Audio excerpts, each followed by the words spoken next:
From our last discussion, there were a variety of different topics that came up. This was one that kind of came up a little bit more relevantly, so it kind of made sense to have this conversation sooner than later, to talk about some of the really cool things that are out there, talk about some of the different things that we should be looking at.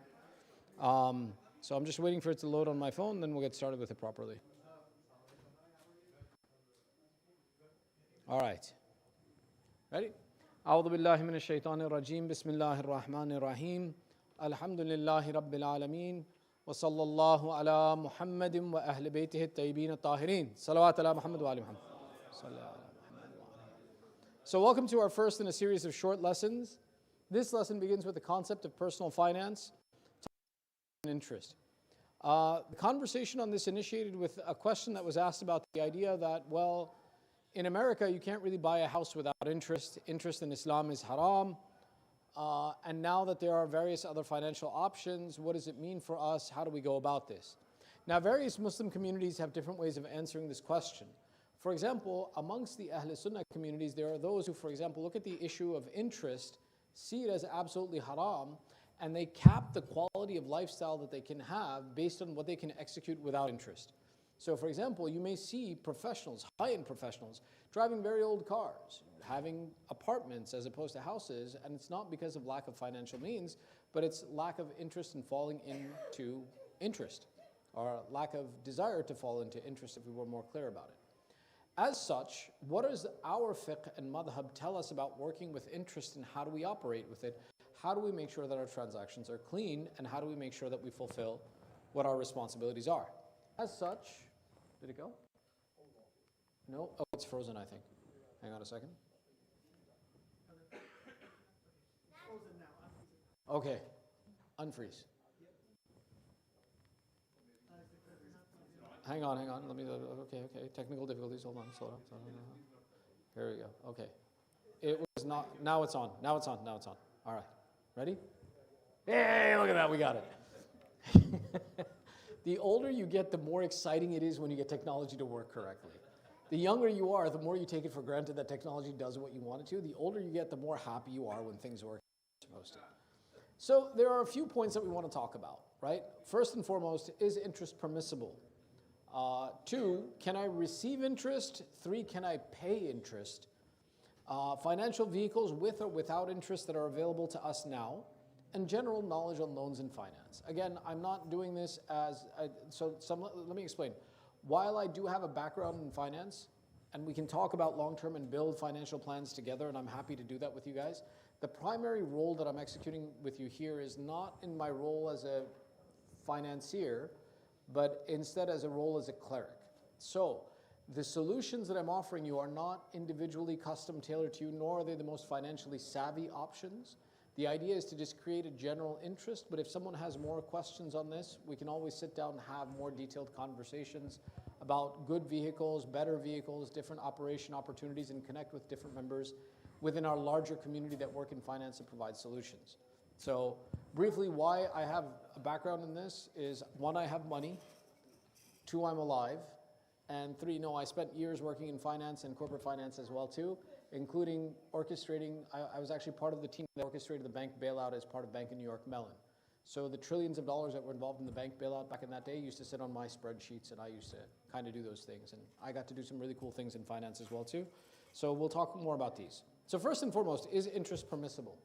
This is the first thing that we have to answer, that when we operate in America, is there some level of permissibility to the interest that we're interacting with and enacting? And the answer to that is interest is haram. This verse in particular is very, very specific, and it's the one that's used as the backbone of discussions around interest in presenting the Islamic perspective. In it, الَّذِينَ يَأْكُلُونَ الرِّبَا لَا يَقُومُونَ إِلَّا كَمَا يتحبته الشيطان من المس ذلك بأنهم قالوا إنما البيع مثل الربا وأحل الله البيع وحرم الربا فمن جاءه موعظة من ربه فانتهى فله ما سلف وأمره إلى الله ومن عاد فأولئك أصحاب النار هم فيها خالدون. Those who swallow down usury cannot arise except as one whom Shaitan has prostrated by his touch. So meaning that those who are the users of interest, they will be amongst the party of shaitan on the day of judgment. That is because they say trading is only like usury, and Allah has allowed trading and forbidden usury. So they say that trading and usury, meaning selling and buying and selling, is permissible, so therefore buying and selling in wealth is permissible as well too, and Allah has allowed trading and forbidden usury, has forbidden riba. To whomsoever they admonish has come from his Lord, then he desists, he shall have what he has already passed, and affairs in his hands of Allah, and whoever returns to it, these are the inmates of fire, they shall abide in. So what this is essentially saying is, those who used to operate in the industries of usury and what they earned before this command was issued is permissible for them to keep. But going forward, they're not allowed to operate in this industry of usury and interest.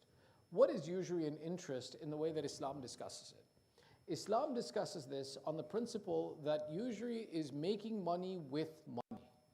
That your money is making you money. And that in Islam is not permissible. In the sense that, for example, because I have money, I give you money, and then you use that money and I get more money because I gave you money. What Islam allows is halallah al-bay' wa harram al-riba. The buying and selling of things and goods and products is permissible in Islam. And when we buy and sell products and goods, it's permissible to make money off of it. But when we use money and we just make money on the basis of money, now there are two ways that this can be done. One is that I take my wealth and I invest it into a business, and when a business produces a return, I gain a return. This is not considered making money with money. This is making money through investment and through the purchase of an industry. Why? Because when I go into this industry and I invest in this business, if the business does well, I do well. If the business fails, I fail. But when we make money with money, there's no opportunity to fail. There's no opportunity of actually work being done. It's essentially, I have no risk involved, just the fact that I have money produces money for me, and this is called riba. And the riba is considered usury, and it's impermissible to use this as a means for earning an income in Islam. Now, this isn't the only verse where this is discussed. Rather, there are other verses where it discusses it as well too. In Surah Baqarah in 278, 279, O those of you who believe, fear Allah and give up what remains of riba if you are indeed believers. And if you do not, then be informed of a war from Allah and His Messenger. This is saying that one who refuses to give up usury or give up interest is at war with Allah and His Messenger. But if you repent, you may have your principle, neither you wrong nor be wrong. You can keep what was yours to possess, and you don't lose any more of it from that. Surah Al Imran, O you who believe, do not consume riba, doubled and multiplied, but fear Allah so that you may be successful. Again, forbidding it. Surah An-Nisa's verse actually talks about interest being forbidden in the previous books as well as Islam. So, and for their taking of riba, though they had been forbidden from it, and for their consuming of people's wealth unjustly, we prepared for the disbelievers among them a painful punishment. This verse in particular is pointing to very clearly the fact that it had been forbidden, people of the book had been forbidden from this from before. Meaning the concept of interest being forbidden is not just an Islamic concept, it's a concept in Tawheed that all of Islam looked at this as a negative quality to possess.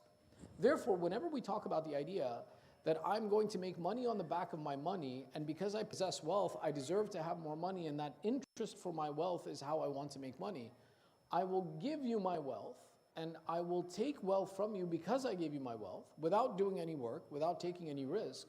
This is haram in Islam. It's not permissible. It is permissible to invest in industry, it's permissible to invest in businesses, and that's what the stock market is.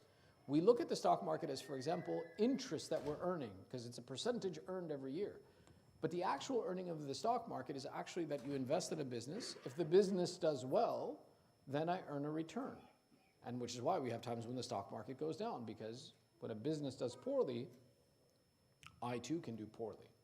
So this is the difference between what we talk about today in the investment industry and what we talk about in the interest-based industry. What is interest is haram, and what is investment is halal. So, can I receive interest? What do you guys think? It's a trick question, isn't it? Because I just told you it's all haram. Now, can you receive interest? Okay, let me elaborate.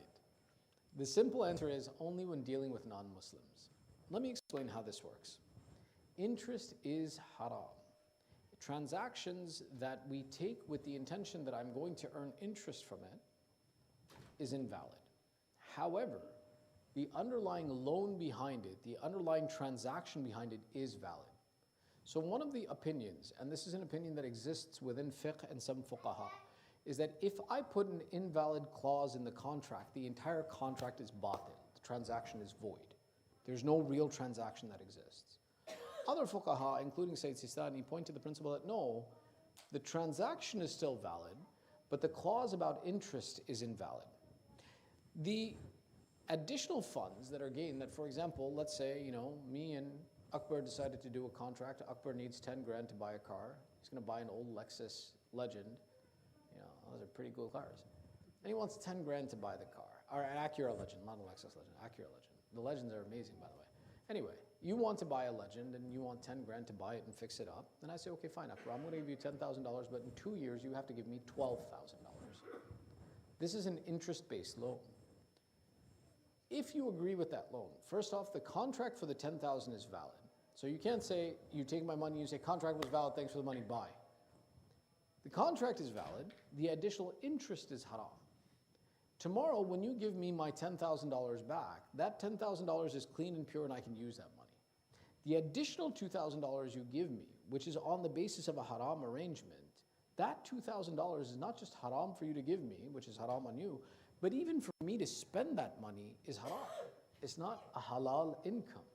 So that mixing with our wealth is also problematic, that when that mixes in with our wealth, we're essentially consuming haram, and that's eating haram is what we call akl al-haram.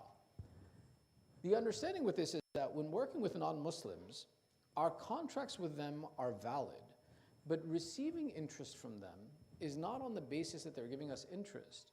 Rather, whatever they give us can be permissible by the qa'idat al-istinqath.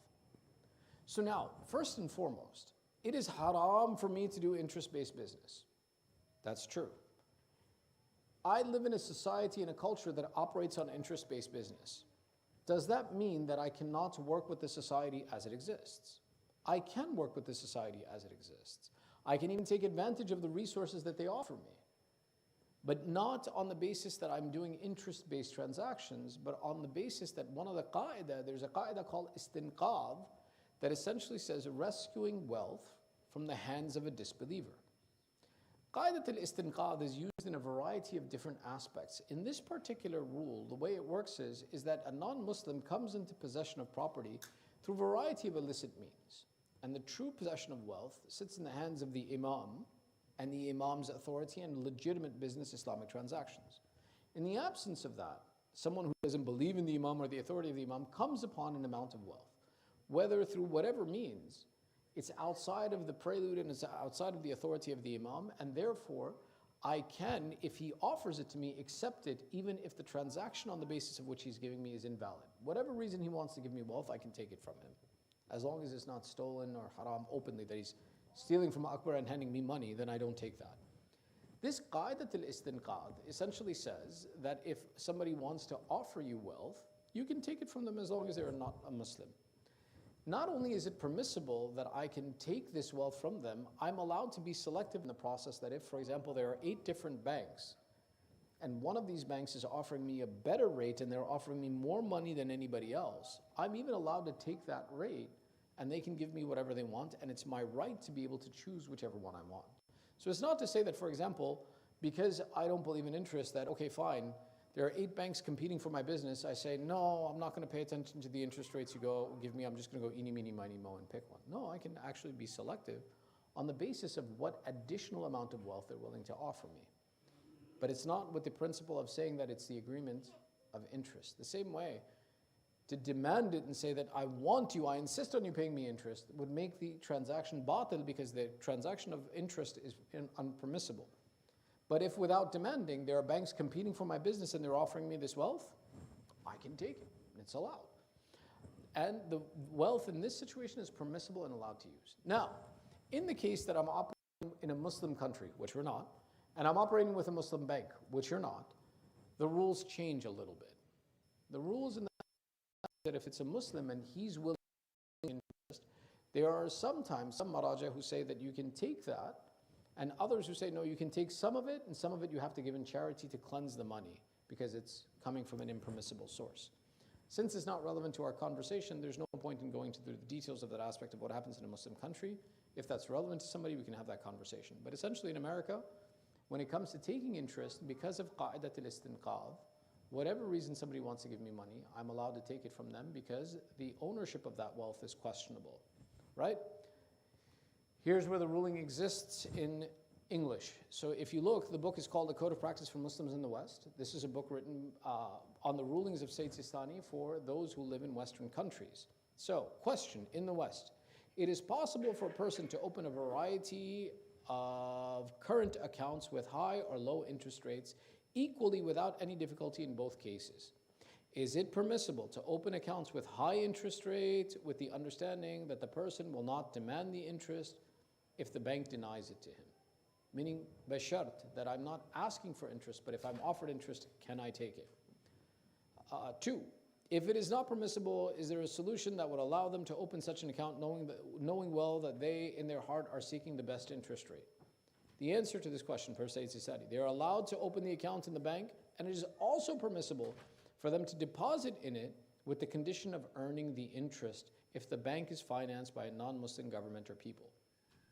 The second part of this question gets into the second question that we're about to get into, which is banks in the West give loans, known as a mortgage, to those who do not have enough money to buy houses.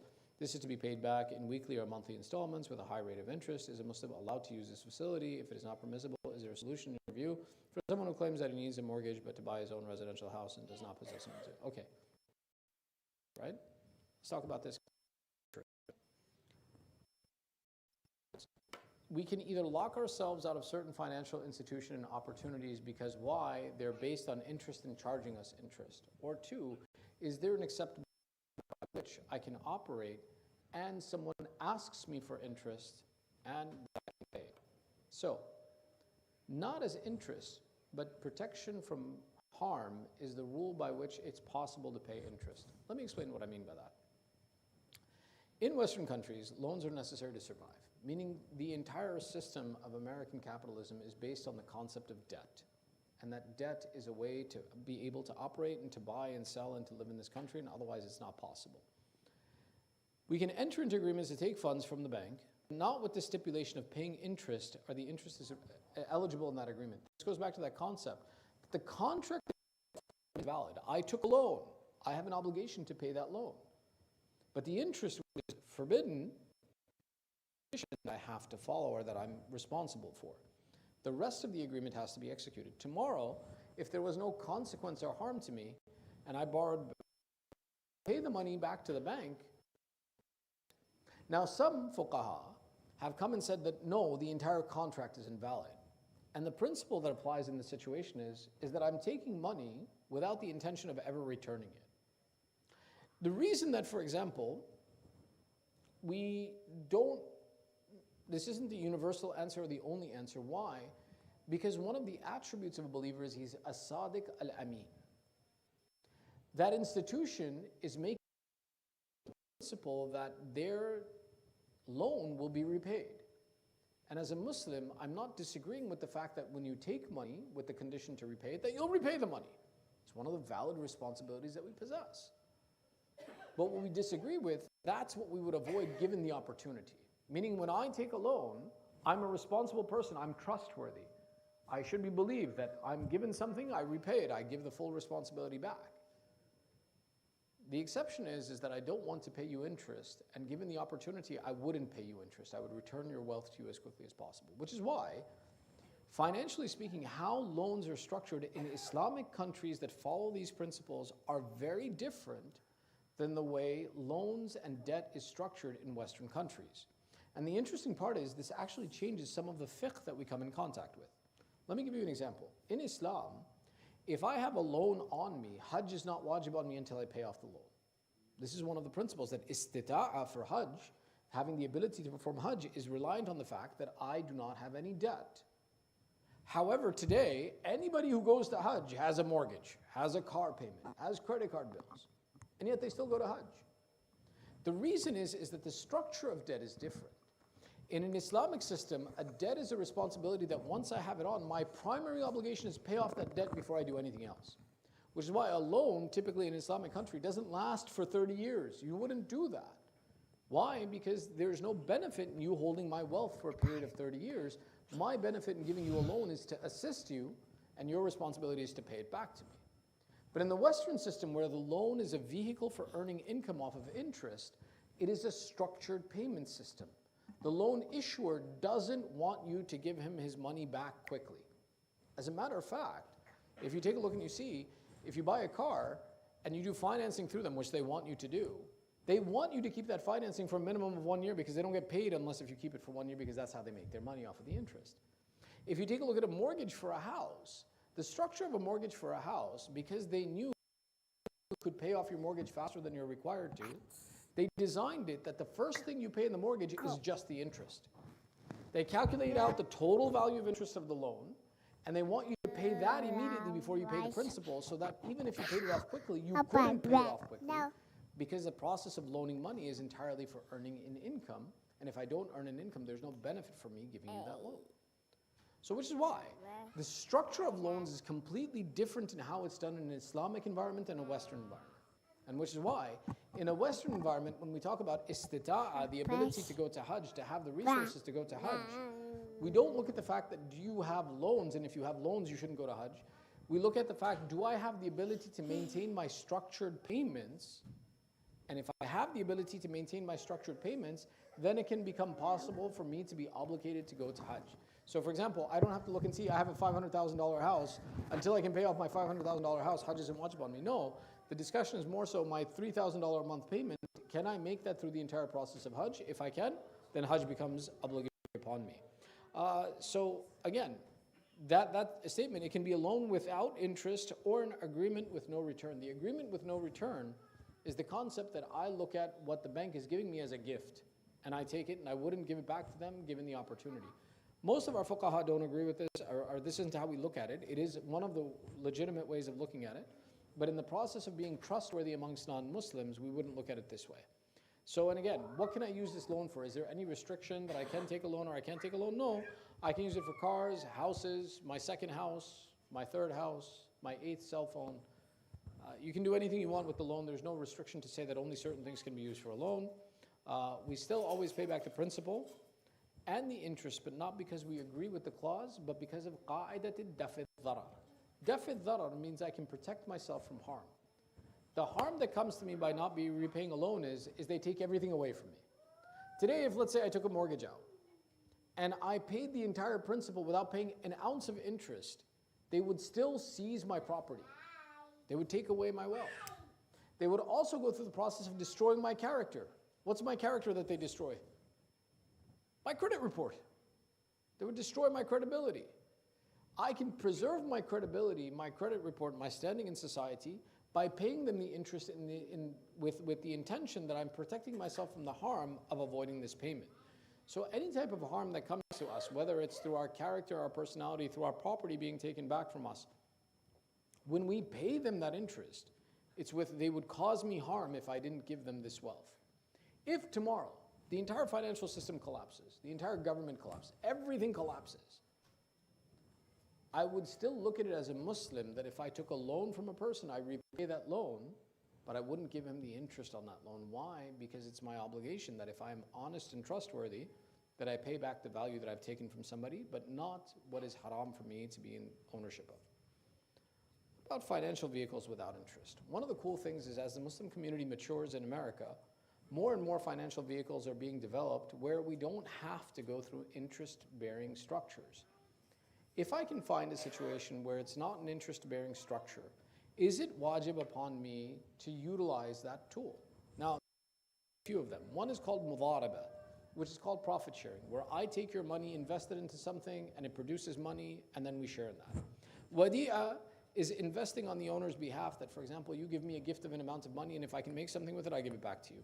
The use of credit unions, which is becoming very popular, that credit unions where there's a collection of money and fees paid, and those fees are used to reduce obligations, is one of the tools that we possess.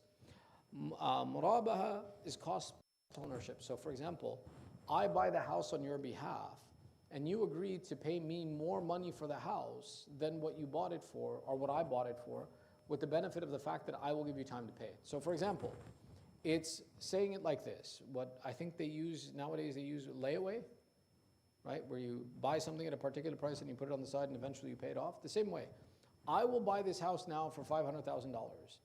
I will allow you to pay me across 10 years, but in the end you give me a fee of $50,000 for letting you take your time to pay it. Not because we use my money, but because it's the cost plus what it costs me to do this for you. Ijara is called lease to own. So ijara essentially is, ijara is to rent.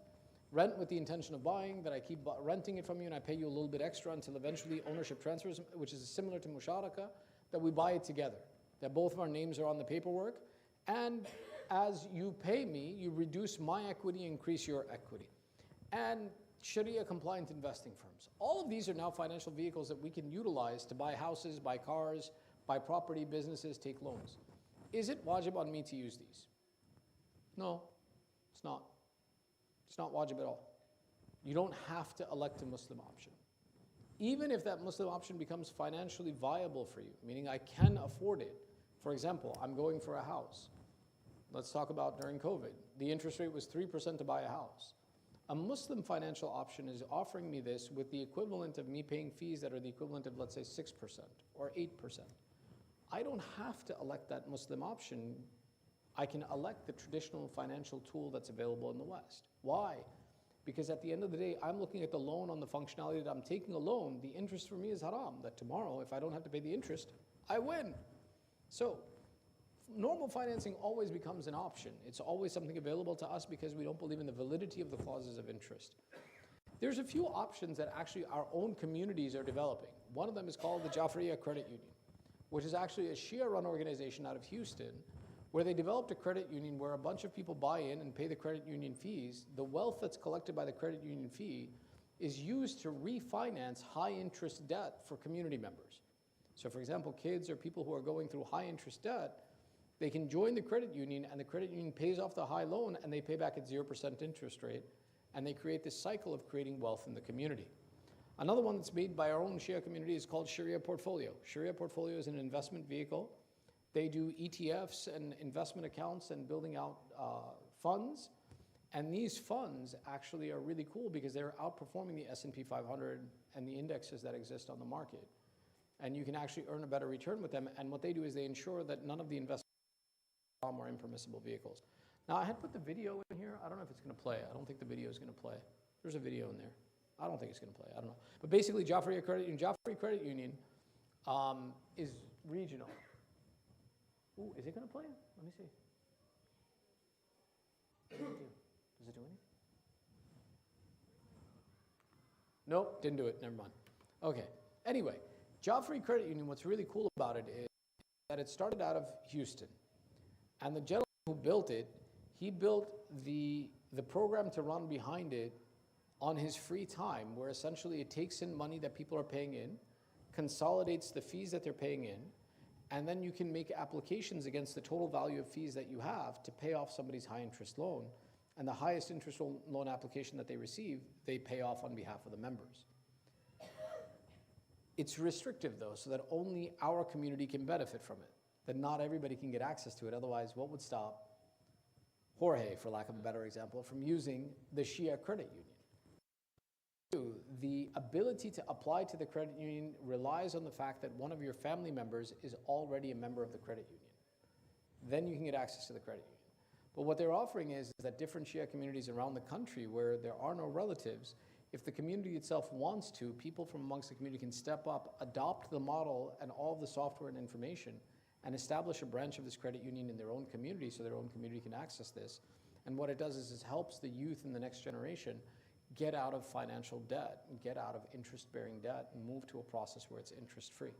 So for example, mature members of the community would be the ones who join the credit union, deposit their funds, pay the fees on a regular basis of utilizing a credit union, and the consequence of that is that our wealth would then be used to subsidize and remove debt off of the younger generation or people who are stuck in bad financial situations.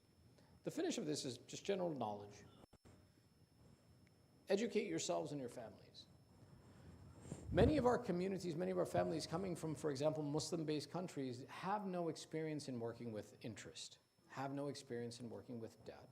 And the consequence is that you come here and you can fall into bad habits of how to work with credit cards, how to work with interest, how to fall into mistakes of how to make your purchases and how to go about securing needs. And one of the important things is that us as a community, we have to talk to our kids that our kids are considered victims in this process. The capitalistic system needs people who are cogs in the wheel and who make a lot of financial mistakes so that interest is continued to be accumulated. And which is why it's important to talk about how do you finance, how do you use credit, how do you determine interest rates, and how do you actually buy things that are your necessities. So it's a very dangerous cycle that once you get caught in it, you get caught in a low-paying job because you have no ability to go out and study, research, learn, try something new because you always have a debt to pay because the debt never goes away. One of the things that was very interesting in exposing this debt is during the Obama administration, they started the policy that your credit card system statement has to explain that if you only made the minimum payment, how long would it take you to pay off the entire bill? And you see some crazy numbers on there. That if you only make the minimum payment on your credit card, it'll take you 8 years and $20,000 to pay off an $800 credit card bill. And it was an exposure to the fact that this is dangerous. Be careful about how you use your money. So what do? We teach our kids to live within their means, that you buy what you can pay. And if you can't pay for it, don't buy it. Find ways to satisfy your needs as opposed to your desires. Focus on the fundamentals you need to meet rather than the desires that you have. Credit cards are not evil. They can be beneficial. They can be functional and useful, and you can do things with them and receive benefits from them if you use them correctly. There are people in our own communities who are very good at teaching you how to use the point system. There's actually a Maulana out there who teaches other Maulanas how to use Sky Miles credit cards to get the most flights for you and your family. And there's an entire presentation. I haven't watched it yet. I've been told I need to see this.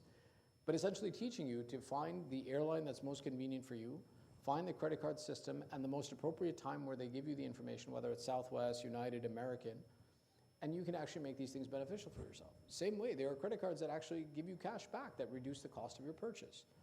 So you can actually buy things cheaper than what they cost. And you can have real-time value of money is that I can buy something today and pay it 30 days later without any interest on it.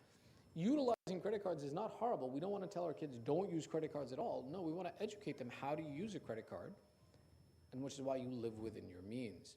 And this is why. There are two phases to this. One, before we make a financial decision, ask people who are educated on how to make a good and accurate financial decision. One of the places where, for example, we even make mistakes is even looking for a mortgage. Me as a regular consumer, my ability to price shop and compare a mortgage and find a good mortgage broker is very limited. Because the advertisers who are spending money on advertising, their rates are premium. Someone who is a professional in the industry, his ability to find me a rate that's better and structure my loan better is valuable to me and important to me. People who are deeply invested in real estate don't go through commercial markets to purchase real estate. They go through private brokers. And which is why, before I make a financial decision, it's important that I have conversations with professionals in the industry to find out, am I making the best deal possible? Same thing, you want to go out and buy a car? Great, buy a car. But ask someone who sells cars before you buy the car to make sure that you're not getting a bad deal. There's nothing that says that a person can't make money off of you. They can. But there's exorbitant money, and then there's reasonable money. Recently, there was a story of a gentleman who went and spent $4,000 on a car, his first car. He bought a nice SUV. And within 1 year, he decided to sell the car. He's still making payments on it. He decided, I want to sell the car because the SUV, the gas is too much for me. I'm paying too much for it. He went to a shop to trade in the car. The guy offered him $800. He says, $800, I paid $4,000. I still owe $3,200 on this car. He says, yeah, but you paid $4,000 for a car that only is worth $800. Meaning the consumer was uneducated about what he was buying, and he was tricked into overpaying for a vehicle because that was what was available around him. So it's important that we have conversations with people who are educated in industries as we go into them. And same thing, we may be in the middle of a process. One of the things that, for example, right now, it's important to talk to kids about. There are two things that I think in finance, very important to talk about college kids. One, refinancing and structuring their student loans and finding out how are their student loans structured. Historically, student loans used to exist at 2%, 3%. They were not predatory. Now student loans are between 7 and 12%, and even higher in some cases if you have to go through a private loan. Teaching a child how to restructure those, how to refinance them, how to simplify their payment structure is one of the important conversations that a child himself doesn't have the wherewithal to pay attention to. The other thing is that many kids, when they start their professional careers, don't pay attention to the benefits package. And especially the concept of a 401k. To many kids who are starting their jobs, yes, they're more literate now than they used to be, but many kids will for years not take advantage of a 401k package because they don't understand how it works and what does it do. And essentially that's money that your employer is giving to you, but you have to elect to take it by making your own deposits into the account. Because nowadays, most employers don't just give you straight 3% deposit into your 401k, they give you matching. So what happens? A kid says, it's matching. Why would I put 6% of my salary to where I can't use it? Why would I put 3%? Why would I put 8% of my salary where I can't use it? So what do? They forego an amount of wealth because they don't understand how it operates. And then they don't understand how to structure their financial means. These mistakes can have long-term impacts for a child who otherwise could make good financial decisions. So which is why we have to engage with them. Don't expect the child to come and ask you. They don't know what our expertise are. They just know us as uncle, auntie, and Maulana. Uncle, auntie, and Maulana know a few things about the world because we've been living here for a while. So we have to go and engage them and ask them, what are you doing with this? How are you making your decisions? A few years ago, I had a conversation with a young man who had finished his college degree and was super excited about his investments. And he's like, I'm an investor now. I work my 9 to 5 and I invest in the evening. It's like, okay, how much do you make on your investment? He's like, right now I'm averaging, at that point in time, he was averaging 7% return. Like, nice, 7% return, that's pretty impressive. Do you still have college loans? Yeah. What kind of college loans do you have? I have unsubsidized, I have private loans. Okay, what's your interest rate on your private loans? Well, you see, I mean, when I got them, my private loans are at 8% interest. I was like, you're a fool. He's like, what? I was like, you're excited that you're returning, you're proud of the fact that you're receiving a 7% return on your investment, and yet you're paying 8% on your loans. So net, by you not paying the loan and investing in yourself, you're actually losing 1%, as opposed to going out and removing the debt that's on you, and then you would have pure profit in exchange for it. So the conversation about structuring and finding out, how did he structure his debt? What did he do with himself? The child isn't going to come and tell me and ask me because he thinks he's really clever and smart. He's returning 7%. Until I turn and have the conversation, ask him, well, how are you structuring this? Where are you getting the money to make investments? And it's like, well, by making minimum payments on X, Y, and Z, I'm getting a return over here. Which is why these conversations are really important to have. Same way, a child can be very happy. I got my car and I'm paying 6% interest on my car. And maybe it's a very good loan that everybody else is paying 8.5%, he's paying 6%. But if he's taking the time to make an investment that's returning him 3-4%, or he has money sitting in the bank that's earning him 1% interest, why aren't you paying off your debts and structuring yourself better to know where you should be putting your money? So the entirety of this conversation is when we talk about personal finance, loans, and interest, we're existing in a world where these tools are being utilized. The point of the conversation is to understand what is my religious obligation, and then 2 is to look at the reality of how these tools are being used and how they're predatory for people who are uneducated about them, and improve the education process of talking to people. How do you buy a car that's financially feasible? One of the most important things for a child is having the conversation, you don't need a new car. You do not, you literally have to beat them over the head with the statement, you don't need a new car. There is no new car that's worth you buying, especially at that age where you don't have income and resources to buy it outright cash. It's a depreciating asset. I'm like, how is it depreciating? I'm going to love it and use it. It's like, yeah, but tomorrow it's going to be worth less than it is today. These conversations are very important to have and structure in the next generation and talk about them before they make a decision, they come back with it. And that's one of the most important parts about education, and same understanding that fine, Islamically I can exist in an interest-bearing world. I can. But that doesn't mean that every decision I make is good. That has to be a process of conversation. All right, that's all I had. Any questions? Everybody's good? Okay. Sallu ala Muhammad wa ali Muhammad. Sallu ala Muhammad. Shall we go play games? Let's play games. Oh, wow. Oh, okay, there's a question. All right. You mentioned in the beginning about money, buying money or gold. And money, with money I understand cash and currency. Is like buying gold with gold and all those things. So buying gold with gold is not permissible. Buying gold with gold is haram. However, playing in foreign exchange is permissible. So foreign exchange, FX, and making money off of FX is entirely halal. But to buy gold with gold, which is one of the things that does happen, and you can actually do this, is not a halal source of income for us. So you can't do it that way. I've only seen the ruling according to gold that I can remember. I don't know if there's anything else that kind of fits in that process, but I'll have to look into it. I'll have to look into it to see if it's anything else. I'll let you know. But gold with gold is not permissible. The rest of it, I don't know. I'll have to look. So the way they justify is that, oh, it's the rent on the extra buying. Which is why. You're earning that. It's almost like a rent for anything else. That's why it's like that within itself. So it happens that, for example, I will give you raw gold, you'll give me a finished product. And I give you my raw gold in exchange with some money for you to give me a finished product. That is, for paying for that gold with this gold is not allowed. So that's not something we're allowed to do. You can buy the gold separately and sell the gold separately, two separate transactions of currency and value, that's possible. But to pay for one gold with another gold, that's specifically. Now, does that apply to, for example, diamonds and other things? I don't know. So I haven't looked into it enough. It was one of those things that I just never saw as really relevant, like the idea of buying gold with gold, right? We have dreams, right? Like owning a Maserati and buying gold with gold. Yeah.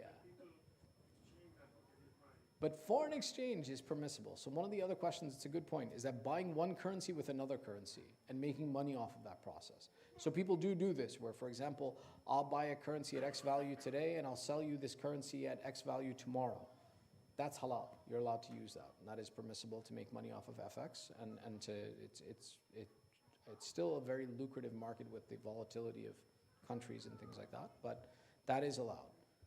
But this one I'll look into, I'll let you know if you can buy diamonds with diamonds and if you can buy silver with silver, I'll look into it. But gold specifically, the gold I know specifically because there's a riwayah that says it's haram and it's forbidden, and then there are hukum that are issued on it, but I've never looked into it further than that. So I'll let you know on that, I'll look into it. Is it permissible to invest in cryptocurrency like Bitcoin? So this is an interesting one. Why is it interesting? Because many of the maraji are silent on cryptocurrency. The reason that they're silent on cryptocurrency, and I'll tell you exactly why, is that for any sale to be valid, there can be nothing ambiguous that is within the sale. And the question that comes up in cryptocurrency is, what are you actually really buying and selling when you're buying a cryptocurrency? Since there's no one who can actually step up and actually detail very precisely and say, here's the material that was bought, here's the material that was sold, many of the ulama are silent on this, including Sayyid Sistani, and as far as I know, Sayyid Khamenei has been silent on this issue. The consequence of a marja whose taqleed you do being silent on an issue is you can do what's called ruju', turning back to someone who does have an opinion on the issue. So there are, for example, ulama of the same caliber who do have an opinion on the issue, who make the statement and they say that as long as one, in your area it's legal, you can do it, and two, that it doesn't cause fasad and corruption in society, you can go out and buy Bitcoin and cryptocurrency. Can you invest in it? Yes, you can. And you can buy and sell it, but be careful, right? The same way, for example, one of the issues that came up not very long ago was the idea of buying, what are those where you buy a picture? Or you buy like a moment in? NFTs.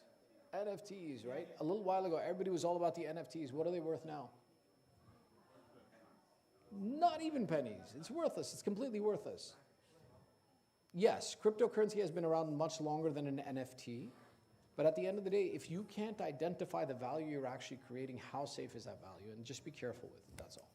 So, but it is permissible.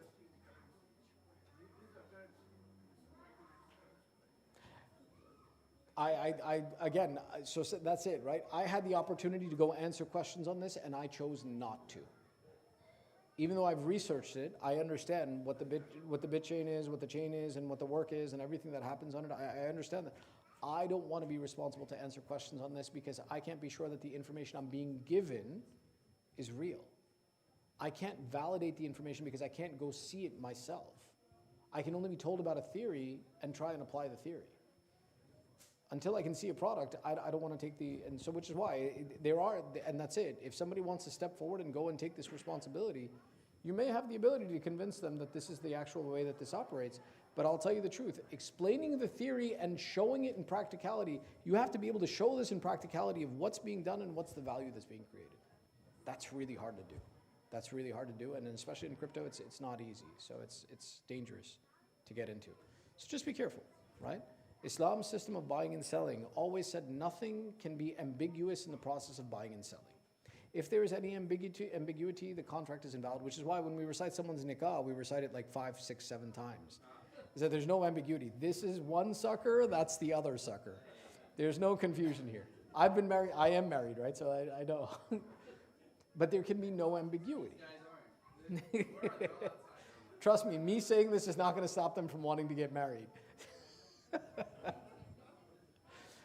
Anything else? You got something else? Yeah. I do have another question. Like when it comes to like investing in like an index fund, like they have like, over Great question. funds in it. Great question. To what extent are we expected to do the homework to make sure that none Yeah, of these sure. are Absolutely. doing something haram? So let's elaborate, right? An index fund is one of the ways that you protect your money. When I invest in a stock, that stock is based on one company. If the company does well, I do well. If the company does poorly, I do poorly. The benefit of an index fund is it spreads my amount of wealth across a variety of companies so that if one does poorly, I don't do poorly, the others protect me. Indexes, or ETFs as some of them are called, are based upon a variety of different companies that are included into one purchase. What's my obligation to know what is in that purchase that I made? There's two ways of looking at this. One, I'm buying the index to get around the mana from investing in something haram. I want to buy Budweiser. Astaghfirullah. I don't even want that quoted. I want to buy, I don't know, something haram. My way around buying that something haram directly is I invest around the way through an index fund to get my money into that subject that is otherwise forbidden. That's haram. That's not permissible. Two, the index fund itself has a value. When I'm looking to purchase, and I'm looking to purchase the S&P, I'm looking to buy the S&P because it has a consistent 18% return. Misal kitab. It's not. It's 10, 12. But it has a consistent return, and I'm interested in that consistent return. My purchase of that project, without consideration to what's included in it, is the value that this object contains within itself.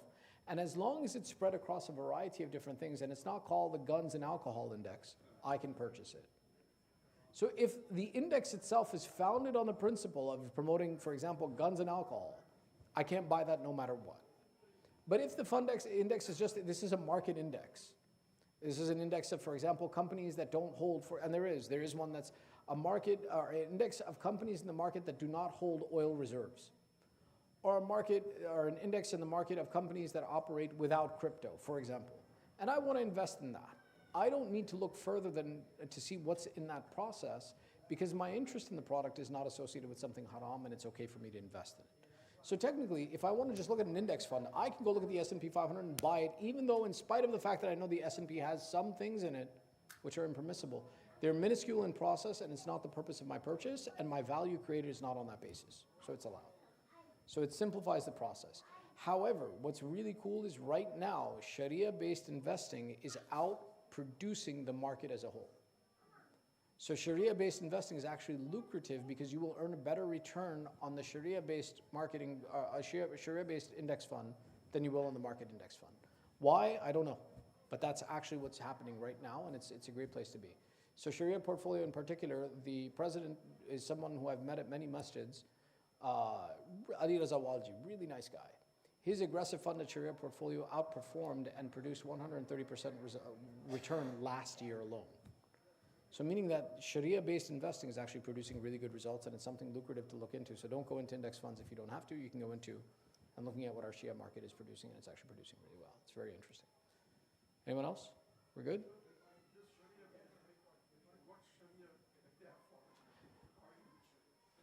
So, so what they've done is they've cast out things that operate in haram and operate entirely off of riba to produce that. Now, because again, the Muslim community in North America is very small in percentile association between Shia and Sunni, their advertisement and their appeal is to Muslims in general. So their investing structure is in general for Muslims to be beneficial. So they'll be more selective than we would be ourselves. We may be okay with something that's a financial institution that earns income off of interest. They don't even use that. They throw all that out. They earn their returns without that. So it's actually pretty interesting. Yes. So any organization that has majority of its income or X% of its income from interest-bearing means or from haram means, that company is excluded from their index. It produces returns. It produces results. Anyone else? Anything else? Yeah.